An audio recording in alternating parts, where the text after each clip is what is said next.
Going on, family? Welcome to the We Just Up podcast. A podcast about, it's a little difficult to describe exactly what it is we do here. All I know is that all of my creative friends and I have been affected by this COVID-19 pandemic. We stressed, sometimes depressed, and our sleep schedules really don't exist. So we just up, talking about how Rona has changed our life and how we bounce back. Last night took a L, but tonight I bounce back. Wake up every morning, by the night I count stacks. Knew that ass was real. Hello, everyone. Welcome to the We Just Up podcast show via Clubhouse. I'm your host, Nikki, and this week's guest is Nakia. Nakia, we're just going to jump right into it. I want you to tell our guest who you are. Hey, my name is Nakia, and I go by the name Nakia Monet. I guess that's like my stage name. I'm an entertainment journalist, on-air host, and a television producer. And yeah, that's me. Nice. I like that. I like that, Nakia Monet. It just flows so effortlessly. Like, my name is Nakia Monet. Okay. I needed a stage name. I needed a name, and Monet's my middle name. So as I was thinking for Nakia Richardson is cool. I don't mind my real name, but I was I need something that's just something that flows better. So I just went with Nakia Monet. Yeah, I feel you. Because my name is Crystal, but then I decided that I like my middle name better, and I just wanted to shorten it up so it could sound a little sassy, I like how Nikki rolls off the tongue, I feel that. Okay, so tell us, where are you from? Yeah. Yeah, I'm originally from Brooklyn, New York, but I also grew up in Boston. So I'm from New York, but by way of Boston. So I've kind of been all over the place a little bit. So you have family, a bunch of cousins and stuff in Boston? Yeah, so my mom is still there, my dad is there, but we're all my mom's side of the family, we're all from New York. Everyone's from Brooklyn, but my mom went to Boston first. And then I came after, and then I've been in I moved to Boston when I was 10, fourth grade, 9 years old, 19 years old, fourth grade. And then the crazy thing is, though I moved there when I was 10, I didn't really care to know Boston because I was such a New York girl. So every summer I was coming back to New York, and then I moved back to New York. So it's I've been in both places equal amount of times. That's kind of cool. What's the what's the travel like? How do you travel between cities, or how were you traveling? Yeah, it's Boston and New York are pretty close. I say that because I live in California, and LA is super huge. Mm-hmm. So the East Coast is a little bit different. So it's only a 3 to 4 hour drive from Boston to New York. So normally I would take the bus every summer, every week. You can drive. I now drive to Boston or New York. The flight is 40 minutes. So it's really close to each other. And in between, it's Connecticut, Rhode Island. And they're little states in between each other. So it was really easy to go from New York to Boston. So, in your opinion, who has the best summers, New York or Boston? Oh, girl. New York, hands down. Okay. New York has the best summers. Okay, so I can definitely understand spending summers there. Yes. New York got the best summers. Boston's not bad. I think I appreciated Boston more when I got older. I didn't really care to know Boston, but now that I'm older, a lot of my friends from high school, they're still there. A lot of my old friends are there. So I appreciate it now, though. Okay. That's pretty cool. Yeah, 617, 718. I rep both. Yay. So how did you end up in California? You seem like you had a pretty busy childhood, between Boston and New York. How did you end up here in California? And LA. So I've always wanted to come to LA because, I work in the entertainment business. And for me, in my mind, it was I have to be in LA because I wanted to be on camera. And I used to visit LA a lot before actually moving there. So my mentor at the time called me and was yo, I got a job for you. The only thing is, it's in LA. You got to be here in 2 weeks, and it don't pay shit. And I was at that moment, I was laid off, and I literally had nothing. My unemployment was about to end. I didn't know what to do with myself, and I always wanted to go. And my family was yo, just go. Why not? You're young. You don't have any kids. You could just get up and go. You can always come back. So that's how I officially got to LA, and that was in 2015. Okay, so like, how did that job work out for you once you got here? Yeah, it was cool. Like, it was a production assistant job. It was a PA job in production. And at first, because I was like, damn, I don't want to be a PA, but I really want this job. But I will say that job turned into so many different blessings because I got the chance to come to LA. I worked for a production company that I'm still close with. And one thing about production, once you're done working on a show, you keep the connections. And I'm still connected to the people that I first met and worked with at that production company, which is amazing. And if I'm looking for a job, I can always email like the production company or my old boss. So it worked out good. It was hard at first because being a PA, trying to get your feet wet, and then I'm in LA and then there's different personalities and different people. So it was a little tough at first, but I was a little older going to LA. So I wasn't like in my younger 20s. I was like 29. I was 29. I was going on 30. So I was a little bit older. So it wasn't horrific for me, but it was a little hard at first. Is being a personal assistant a production assistant, is that something like, is that like a really coveted job? That's something people like really try to get, you know? Well, yeah, if you want to work in TV and film, and I mean behind the scenes. So so when you work in TV and film, there's like a ladder of different jobs. So there's your there's your intern, then there's your production assistant, and then you work your way up to become an associate producer. Then you become a producer, and then you become an executive producer, and then you can move on from there to become a director and things like that. So production assistant, you're like the intern, you're the assistant, but in the production world. So that's you getting coffees, picking up people, driving, booking. If you work on a celebrity show, that's you like making sure the celebrity gets in the makeup chair. Like, it's little things like that. But the show that I worked on, which was so amazing about the production company, it was easy to grow. And in 6 months, I became an associate producer because I busted my ass and I worked my ass off. So it was really cool. Okay. Like, what's the normal timeline for that? Like, to become an associate producer? Like, it really depends because, so for me, my goal was never production. I never wanted to work behind the scenes. I've always wanted to be in front of the camera. So I have friends who kind of started a little earlier than I, when they were production assistants, and that way, when they start being PAs, normally it takes, depending on who you are and what company you work for, it could take from like 6 months to 2 years to become an associate producer. But it all really depends on who you are. And when you first become a PA and you work for a big company and you're there, it takes a while because you have to work your way up. And then there's associate producer. It's like any other job before you get a promotion. Right. But because I worked for a small production company, it was like 5 of us. So it was easy for me to bust my ass. And I believe the girl that was on my team, she got a promotion. So it was easy for me to become an associate producer. But I know sometimes it doesn't take 6 months. It takes like a few years before you can make that jump from a PA to an AP.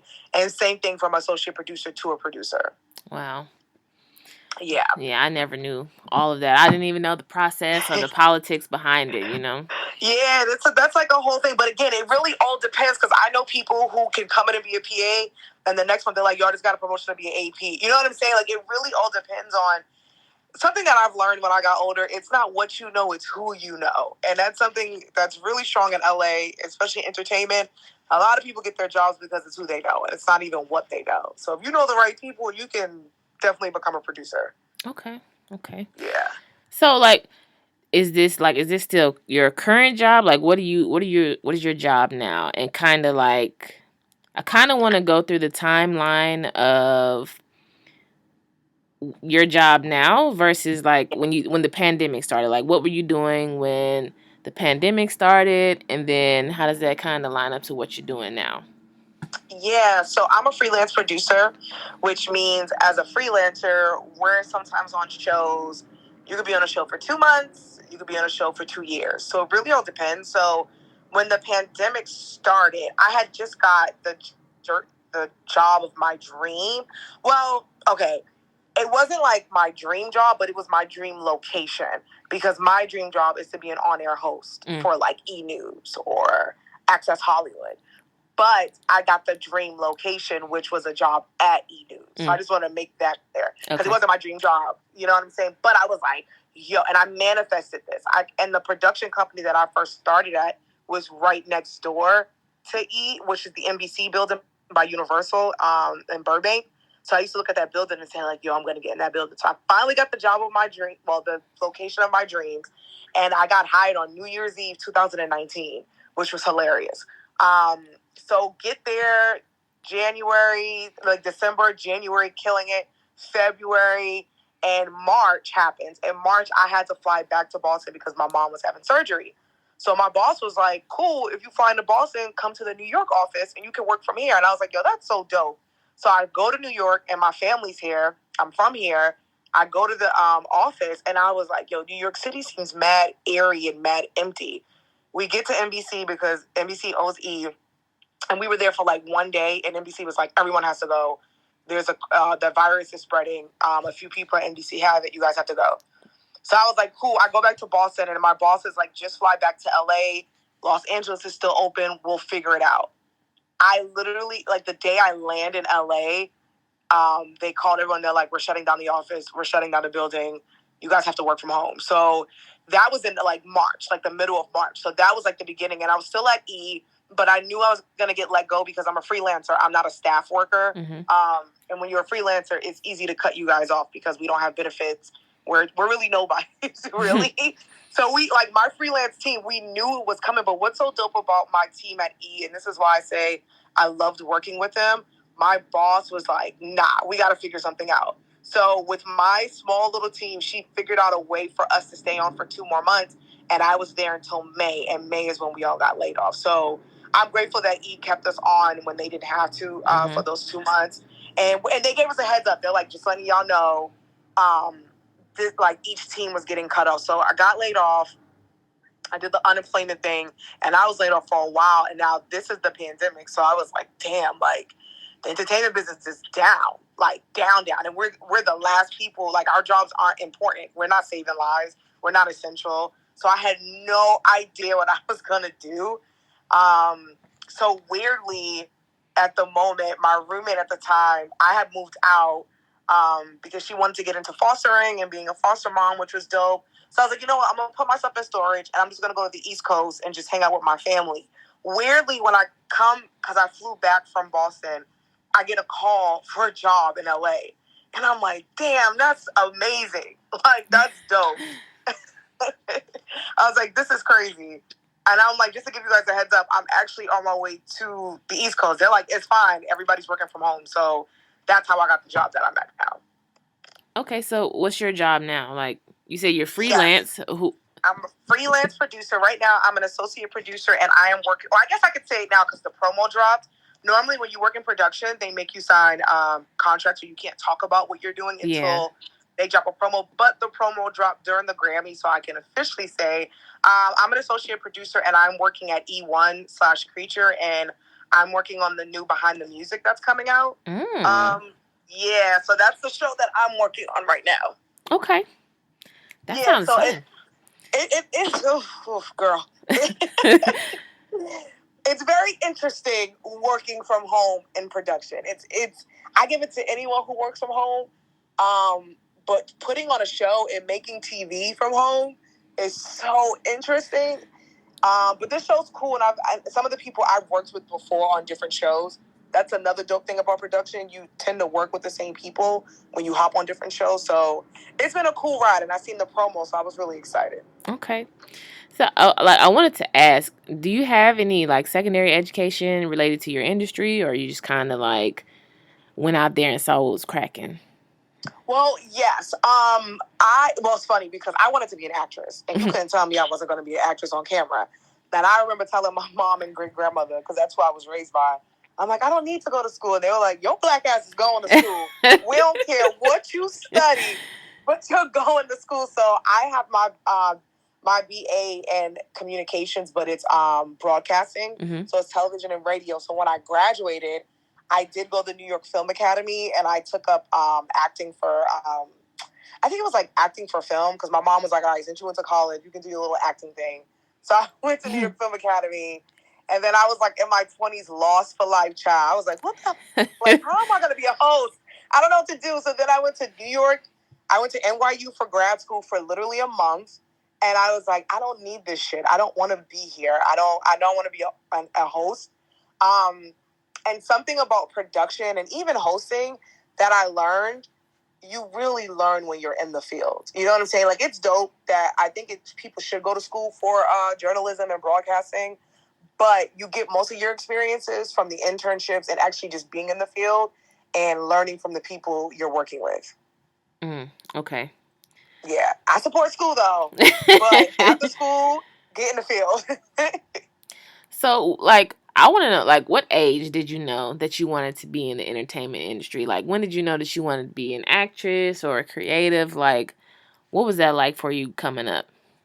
Yeah, you know what's crazy? I've known since I was like 3 years old. Really? I knew I wanted to entertain. I knew I wanted to act. I wanted to be in front of the camera. I'm an only child, so I got only child syndrome, which means like only children were mad weird. So I was always performing in my room, but I didn't know what it looked like. Like, I didn't know what I wanted to do.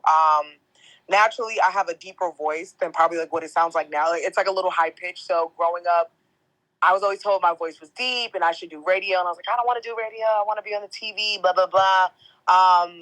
But then it's like I got a little older and I started watching like TRL and 106 in Park. And then it started to format for me a little bit where I was starting to get away from the acting. But I was like, I want to be Ananda Lewis. I want to do what Freya's doing. I want to do what Lala's doing. I want that because I loved music and I loved television. So I just didn't know how to like branch it. And then like in high school, I had my own news show. My mom bought me this camera and I always walked around the camera with my camera and I always recorded my friends. So I knew I wanted to work in entertainment since I was like a kid. That's really cute. I was gonna ask you about, your high school days, if you did anything like anything related to your field now. So I think that's pretty cool. Yeah, I was on the news. We did the news section. I was like the entertainment journalist, which was cool. And it's so dope because people on my Facebook from high school, they always write on my wall. They're like, that's so cool that you're doing what you wanted to do in high school. And then in high school, I was like part of a broadcasting journalism club. I was part of a radio club. I was voted, I think, like Life of the Party. Which is hilarious because I'm like, damn, that actually is me right now. So in high school, I was doing it. Even in middle school, I was in plays. I had my own fake talk show. I did. Like, I knew I wanted to do it. And my dad is a comic, so I was like, maybe I got it from him. I don't know. I just knew I wanted to talk. I could talk a lot, as you could tell. So I just wanted to talk to people. I think that's really great that you were able to bring that all the way from high school and, have it into your life and into your adult life. Yeah. When I was in high school, I said I wanted to be a forensic scientist. And that's so dope. That did not happen. After high school, I was like, let me just go and get this general English degree and see what I can do with that. That's so cool. But you know what's though I knew I wanted to work in entertainment, now that I got older, there's things like I always loved animals. I was like, damn, I could be a vet if I wasn't in entertainment. And then weirdly, Investigation ID is my favorite channel. So I was like, you know what? I could have been like a detective or someone who works in forensics if I wasn't in this life. But I just knew this was the life for me. And I remember telling my mom, I'm like, yo, I don't know what I'm going to do if this fails because I don't like anything else. You're going to make it work. That's what's going to happen. It's not going to fail. You're going to make that shit work. So, you told me that you have a podcast with two of your friends, correct? Yes, okay. Yes. I have a podcast. One with TK is one of the girls that I'm on the podcast with, and another girl is Monique, and it's called Black Queens Uncut. And it's funny because we started January 2020, right before the lockdown, which is hilarious. But we've been going strong, and it's a pretty cool podcast. We just finished season 2, and we're getting ready for season 3, I believe, in a few months. So it's pretty dope. It's pretty cool so far. So with the podcast, with your friends, like, do you feel like that maybe helped you through the pandemic, just having that kind of like sisterhood, that bond, or, someone to talk to, talk about stuff with. Yeah, it definitely did. I will say, so in LA, I was a part of a network called AfterBuzz TV, which is a huge network for on-air hosts. And one thing about it, when we went to the pandemic, we kind of were still doing our shows at home. So it was cool to talk to them and then talk to the girls doing the podcast. And then having like my little small community of friends. And I realized there's a lot of people who didn't have that. A lot of people who couldn't go home. A lot of people who were by themselves. So I understood. I was like, damn, I know it's hard for them, but it's a blessing for me because I'm still able to, like, chat it up every week and to kind of keep my mind going. Because there was a point during the pandemic, girl, I didn't want to do anything. When I say anything, I don't know if you've seen the memes where it's like, you can create, you're a creator, do this. I was like, leave me the hell alone. I don't want to do shit. I literally was in a weird funk. I didn't want to create. I didn't want to do podcasts. I didn't want to talk to anybody on live. I didn't want to talk to nobody about shit. It was like the weirdest thing. And I think it's because I was exhausted because I've been running since I've been in LA for 5 years and I haven't rested. So this was like the first time I actually got to rest. And all I did, honestly, was watch TV. I caught up on things that I have not seen in years. It was like the best thing ever. Okay. Yeah, I'm going to be having my break in a couple weeks here. So listen, it's needed. It's needed. For real. Okay? If you don't take a break, it'll force you. The universe will force you to sit down. Yes, it will. And I feel like that's what happened with me. I feel like the universe and God was like, nah, you got to sit down for a little bit. You need to sit down. You need to take a break. And that's what I did. And it felt good for the first time in my life to actually just sit on the couch and binge watch TV and not create anything. So what was it like coming out of that? It was a weird process because it started like when I got laid off in May.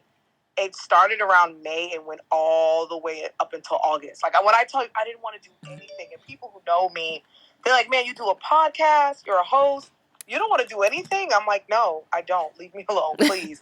So it started happening naturally around August, where I think I was like, "Okay, you've got enough rest. Now, what are you gonna do?" And I was really inspired by seeing all of my friends and all of my peers online creating their own things and podcasts and IG live shows, and I was like, all right, now I gotta get busy. So it was a weird transition, and then right around that time, that's when I got this job. So I was coming out of like a weird funk where I wasn't working for 6 months or doing anything creative. So I was like, oh damn, I actually gotta like get to it and get my shit together. So it was a weird transition, but it felt good afterwards. Like I'm in a real better place right now. Okay. Let me see. What else I want to ask? So I really was looking forward to this interview just because our pre-interview was so effortless. You are so awesome. You really are. Thank you. So, with your, let me see.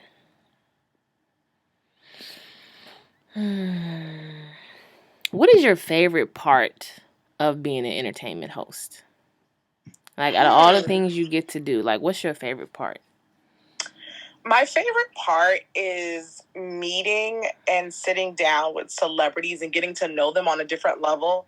It's funny because I seen an interview with Larry King. He had just passed away. And he said in an interview, he's like, I've always been a curious kid. And I'm like, damn, that's me. I've always been curious. So when I was younger, I'm 35. I'm not ashamed of my age. So when I was younger, like when you found out things from celebrities, it was reading a magazine where now you can, get on the internet and find out things about them. So one of my favorite things is just sitting down with them and talking to them and getting to know them on a different level.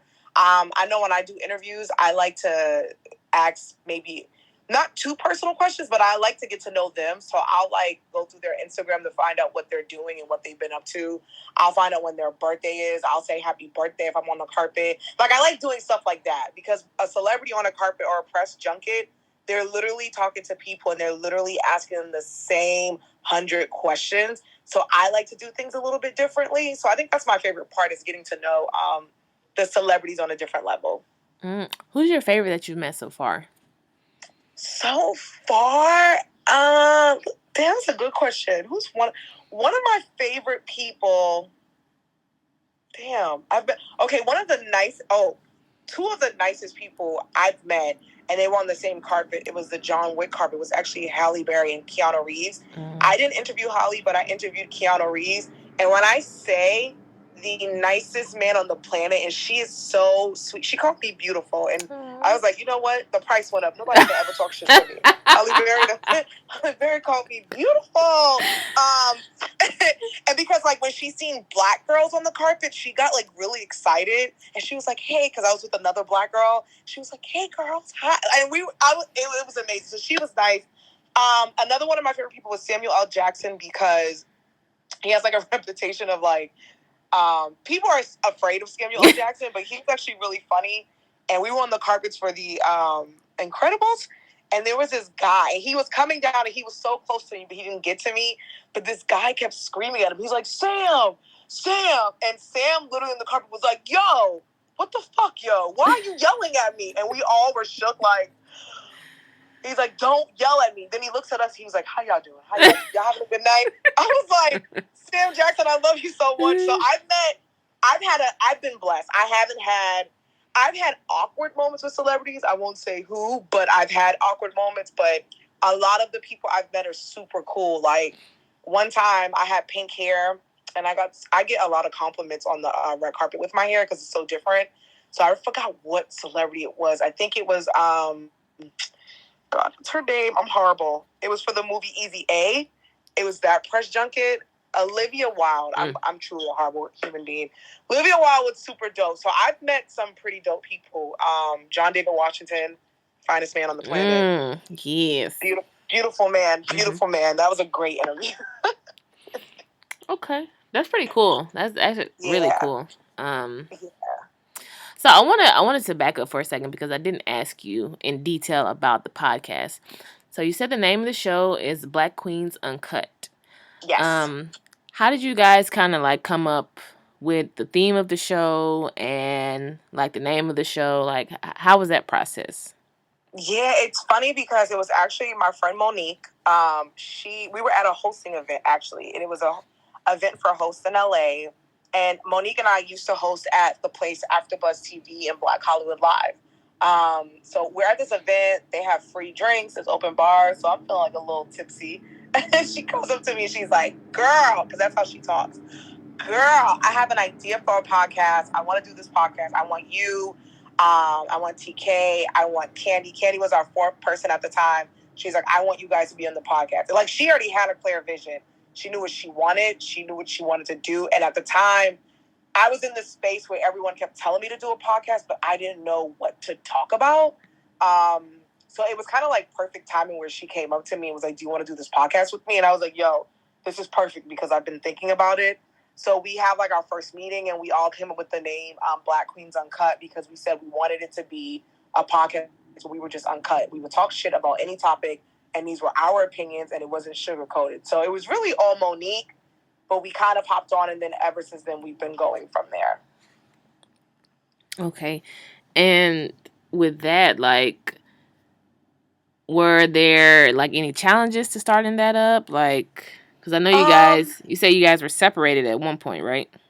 At the beginning, we were all together. So when we first started, we were all together, and we were recording in the studio in Burbank, and which was pretty dope. But I think our challenge at first was we were like, yo, we need a podcast producer. We need someone to help us with this. So the great thing about coming from AfterBuzz TV, it's a network of hosts, a network of producers, directors, writers. We were like, yo, who can we think of? Who's a great producer? And at the time, TK was like, yo, do you guys remember Josh? And Josh, he's like an amazing, he does his own podcast and he produces a bunch of podcasts. So he came on board. So I think the challenge at first was just trying to figure out who was going to be our producer and help us with editing and promo, social media and stuff like that. But once we started going, we started in January. We would meet once a month and we would bang out 4 episodes. So that way we put them out every week. Another challenge was the pandemic happened. So we were recording January, February, and then March happened.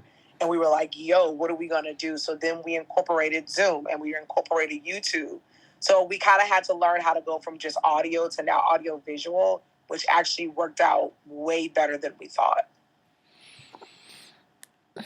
So the 4 episodes a month, That's really Yes. interesting. It's really one thing. It helps because what we do is we pick our Saturday, and we block out 4 hours, and though the show's of 40 minutes, we literally do 4 topics, and those 4 topics became like our 4 episodes because we drop every Wednesday.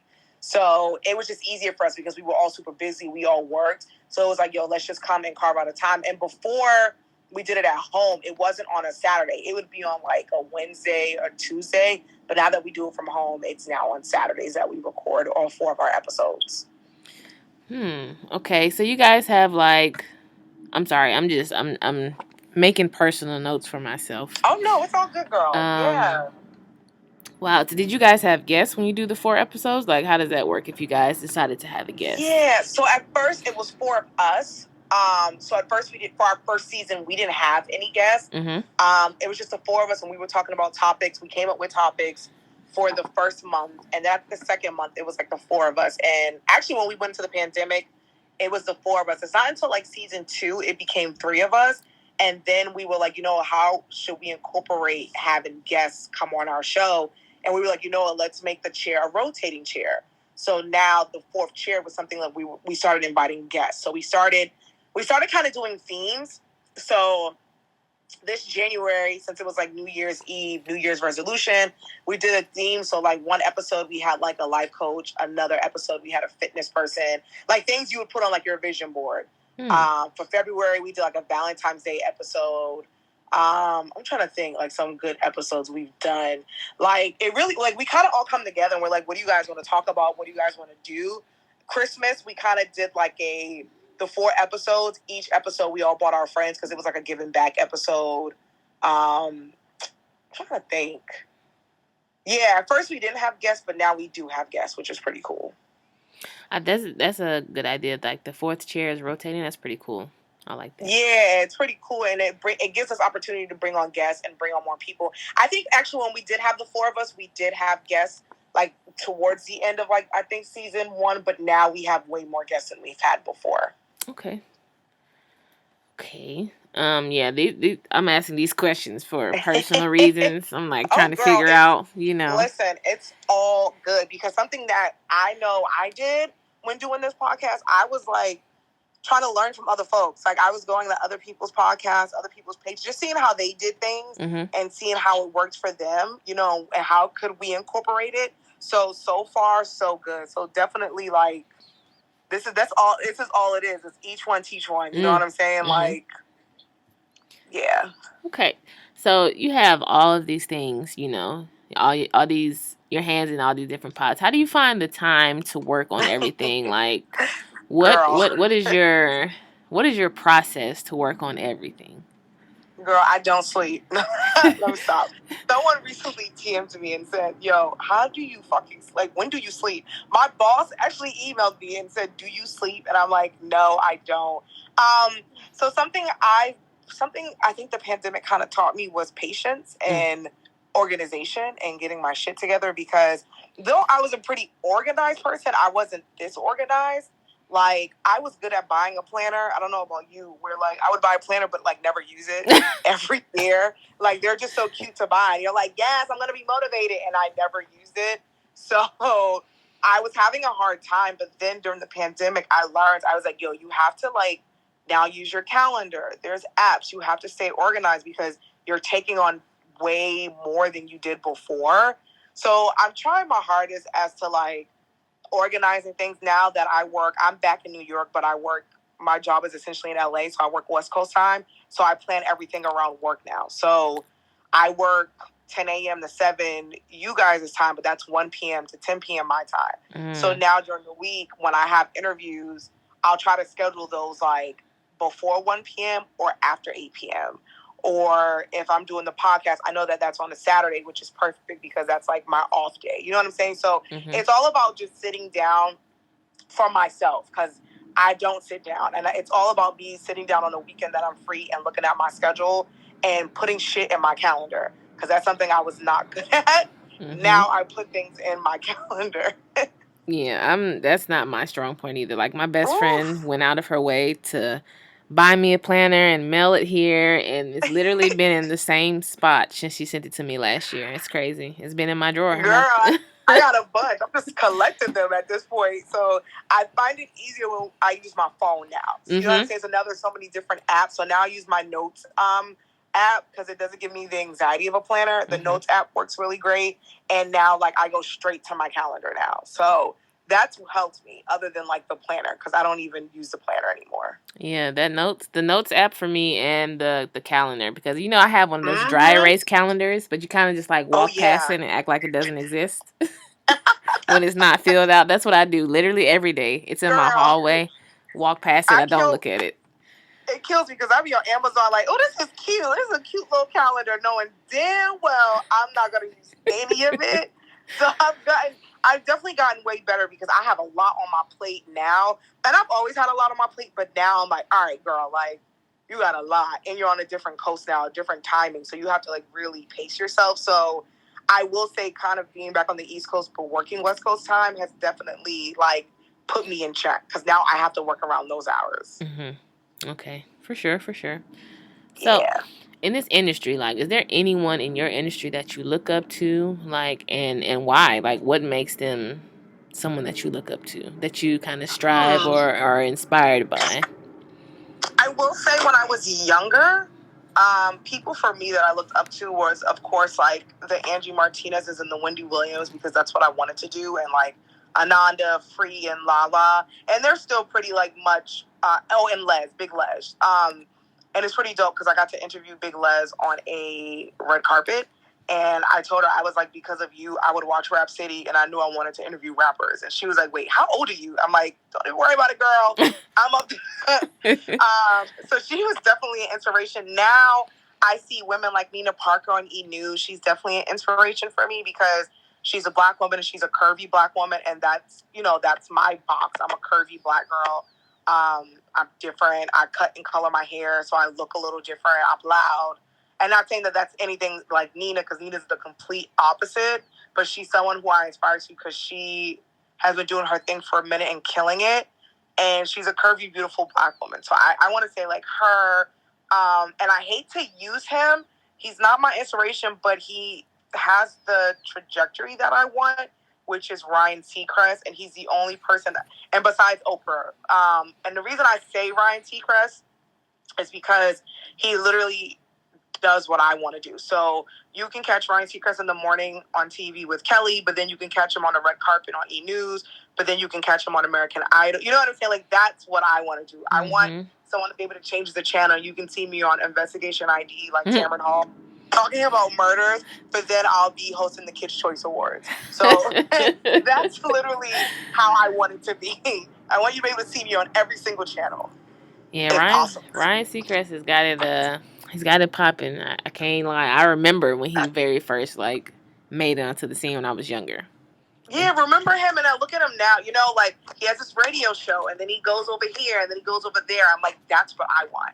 I want you to see me on the red carpet, but then I want you to see me on like the cooking channel, the Food Network, hosting like a cool cooking challenge, you know? So I want to do it all.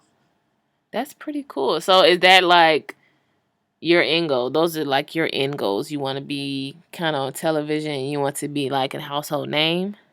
Yes, that's the end. That's the goal for me. I want to be a household name. I want to be like a younger, hipper Oprah. I only say that because she's a journalist. She's a sit-down journalist, but I want to do more. Like, I want to do more with hip-hop and music and television and music. I want to be all over the place. Kind of like my ADHD. Okay. So those are pretty much all the questions that I have at this time. I definitely would like to open up to anyone that would like to ask any questions. We have Andrea and Keisha, and Andrea was the young lady I was telling you about earlier. Oh, nice. Hey, guys. So, hi. Yeah, this sounds like a fun podcast. I'm sad that I missed the beginning. I don't want to ask you a question that was already asked, but go ahead. You can ask. Girl, you can ask whatever.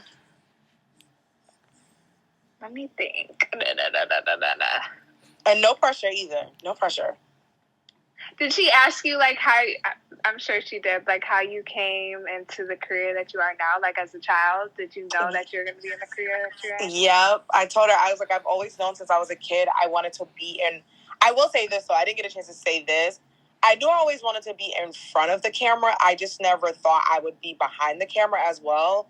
And that's where I work. That's where I get my check. That's what pays me. And the reason I started behind the field, God, I can't even talk, y'all. Sorry.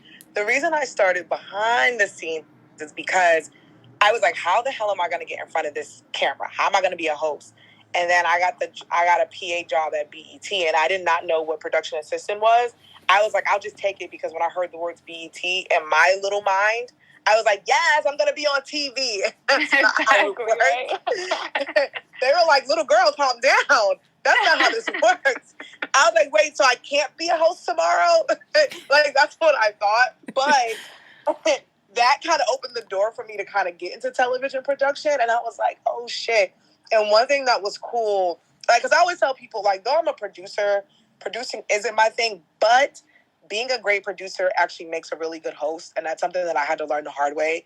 Because when you're a producer, you have to learn how to produce people and work with people. But when you're a host, you know what your producer wants. So when you watch all these hosts on TV, they have producers. And when I work with producers now, I know my place, kind of.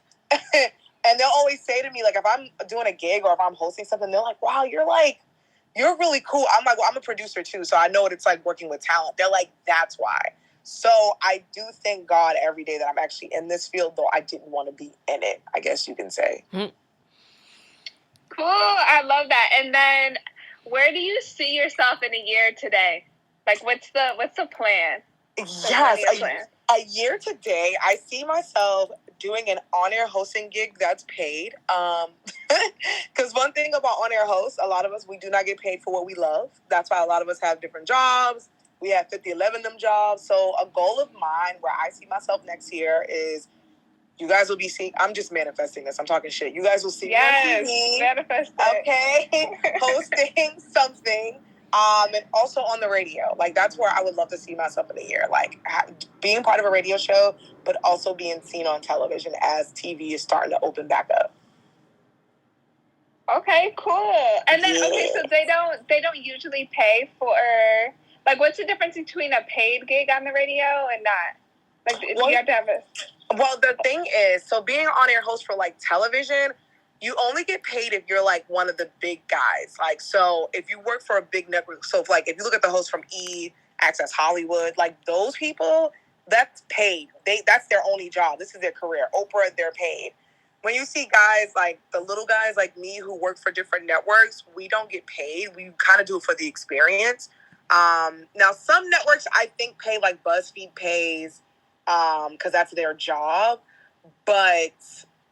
like, the stuff that I do, I don't get paid. You don't get paid for it. It's all about, like, you do this for free. You can put this on your reel. You can use this for an experience. And then you build your reel and you get a manager. Sometimes you don't need a manager, but sometimes they say you need a manager to help you get these gigs, and then you get a paying gig. The radio's a little different. I think to get on the radio, that's automatically paid because that's your job. But, like, as far as, like, TV or, like, if you guys see, like, the red carpet interviews on YouTube, like, most of us, we don't get paid. Dang. Oh, okay. And then what's your dream network?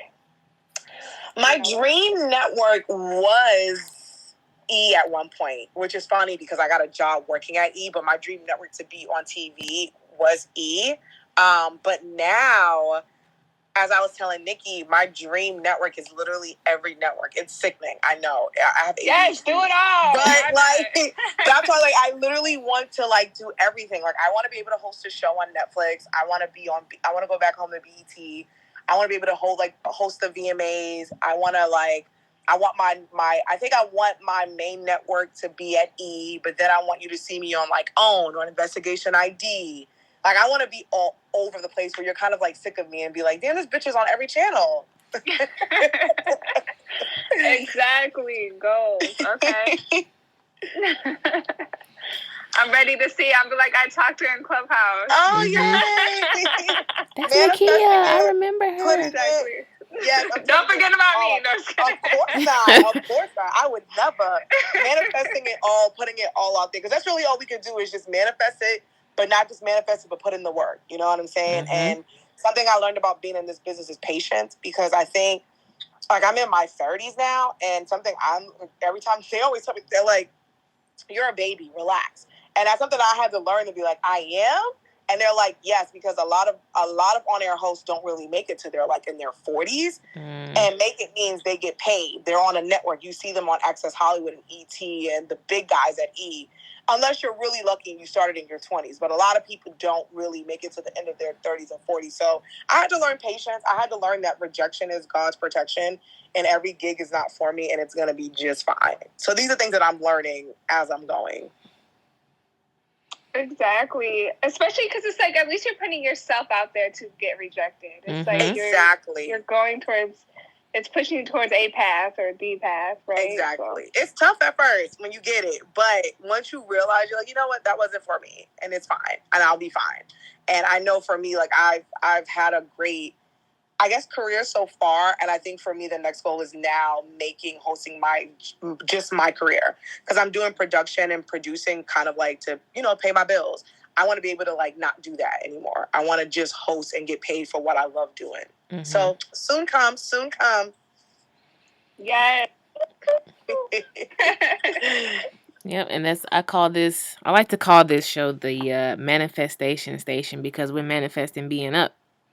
That's my goal, for the whole show. Like, I want everybody to leave like we on the up note. We're not down no more. We had our time during Corona, or we had our time whenever, and now we're manifesting being up. We going up. This is our like time to go said, up. When it's up, then it's up. Okay, it's stuck. It's stuck. Okay, it's up. We just up and it's stuck. I think I wanted to ask you about your time at BET. Like, how was that? BET is very interesting. Okay, how can I say this? BET, so I had like 3 different times at BET. Each time was interesting. My first time at BET is when I was young, and this is when I started interning there. And this is when I didn't really understand production, and I was like, yeah, I'm about to be at BET. Part of it was dope because I got to work with who's now my mentor, and I got to work with Connie Orlando and Deborah Lee, and I got to be on that side. But another cool thing when I was at BET, because I was so hungry, I literally worked in every department. So I was on the scripted side. I worked at 106 & Park. I worked in production. Like, anybody who would take me for the week, I'm like, take me. I'm here. And it was very interesting because I think it was the environment for me. It was a lot of men executives, a lot of, it was, it could be a lot of crab in a barrel at times at BET when you're there. There's a lot of young folks. So it wasn't a bad experience. It was just a lot of shit I observed. So then I leave, I get older, I come to LA. Now, this is my New York experience. And I had a good time there, and I met a lot of folks who I'm still friends with. But it was very interesting. I come to LA. I'm trying to think what my first BET. So when you work at production companies, these networks hire production companies for you to do the show. So I've worked on like BET shows and MTV shows, but you're not like in the building. You're working for the production company. So I worked on a bunch of BET shows. But when I got back in the building, it's when I worked for an E1 show, but it was part of BET, and I had to go there every week and get footage. So that was also interesting, and it was a lot of people that I knew. I just think my time was better as I got older, if that makes sense, because when I was younger, like, I had to work on 106 & Park. I had to work with the host, and that was a very interesting experience at the time. I will definitely be putting that story in my book. I can't say it here, but I will when I write a book. But it was.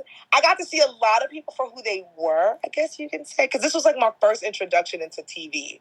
So it was really weird for me from watching it and then literally being on set and seeing the people behind the scenes. And I was like, oh, this is who these people really are. So it was like very interesting for me. But I do love BET. And one thing about BET, I always stay with a BET job. Like, it doesn't matter what show I work on. My BET family, like, I can hit them up and be like, yo, what are we working on? You know what I'm saying? Like, or a producer. And I think for me, for a long time, and I feel like a lot of Black people, we go through this, like, I wanted to kind of get away from that.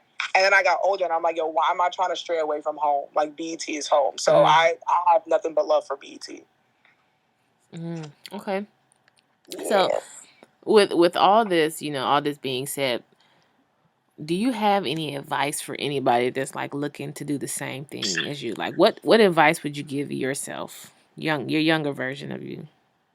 Ooh, I would tell my younger self to be open-minded. Because I think when I was younger, I wasn't as open-minded. Like, I'm just going to be on TV and radio. I don't care, which isn't a bad thing. But I think because I wasn't so open-minded, I didn't really care. Like, I remember I was in college. I was like, no, I don't really care. So I didn't really do a lot of internships, and I got my internship late. So I would tell my younger self, like, yo, chill out.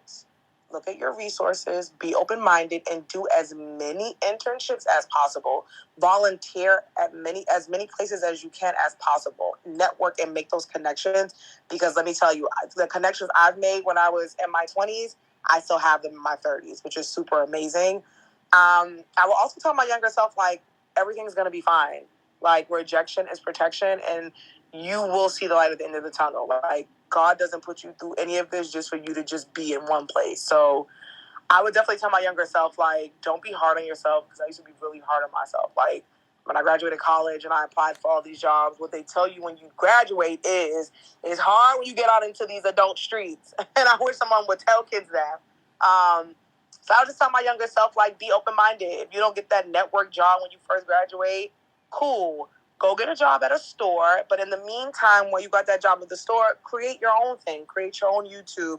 Now that you guys have the internet, there's so many things that you can use. You have so many resources. Create your own shit while you're working at maybe a restaurant or at a store. It's fine if you don't get that job over here. You're going to get that. You just got to wait for it. So that's what I would tell myself. That was very well said and beautiful, actually. Oh, thank you. You're welcome. Thank you guys for having me, man. I really appreciate it. I thank you for being on here and just being so open and bubbly and so inviting. Anytime. This was great. You girls are great. I love this. I love this interview too. Yes, thank you. I only got a little bit, but I feel like, wow, inspired, ready to go, excited. I want another tea now. I'm ready for the book. Listen. The BETT. I'll just say, I can't wait for the funny thing is, the people that I worked with, I now see them all the time. Like the hosts that I had worked with, I had worked for when I was at BET. So I'm saying to myself, and I got the chance to interview one of them on a red carpet, which is hilarious.